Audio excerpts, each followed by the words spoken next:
বাস্তুতে যারা শ্রীযন্ত্রম স্থাপন করতে চাইছেন, যারা ইচ্ছুক, তারা কিন্তু এই সময় করতে পারেন। কারণ আগামী কতগুলো শুভ দিন আমরা পাচ্ছি, ঠিক যেরকম হচ্ছে ধনতেরাসের দিন, ধনত্রয়োদশীর দিন অত্যন্ত শুভ। বহু মানুষ ওই দিনে শ্রীযন্ত্রম স্থাপন করেছেন এবং করে উপকৃতও হয়েছেন, ভালো রয়েছেন, এবং আপনারাও কিন্তু পারেন। যদিও সারা বছরে যে কোনো বৃহস্পতিবার, শুক্রবার বা যে কোনো শুভ তিথিতেই আপনি শ্রীযন্ত্রম স্থাপন করতে পারেন। শ্রীযন্ত্রম অর্থাৎ এই 3D ফরমেশনের মধ্যে মা লক্ষ্মী অবস্থান করেন এবং শিব পার্বতী বলা হয় পুরুষ প্রকৃতি রূপে, অর্ধনারীশ্বর রূপে এর মধ্যে অবস্থান করেন।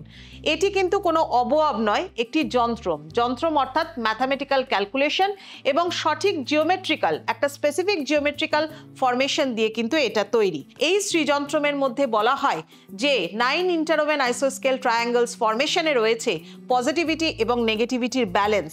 আর এই জিনিসটাকে যদি আপনি আপনার জীবনে আনতে চান, পজিটিভিটি নেগেটিভিটির ব্যালেন্সকে, জীবনটাকে প্রসপারিটিতে ভরিয়ে তুলতে চান বা জীবনে ফ্লারিশমেন্ট আনতে চান, তাহলে কিন্তু অবশ্যই আগামী ধনতেরাসের দিন শ্রীযন্ত্রম স্থাপন করুন।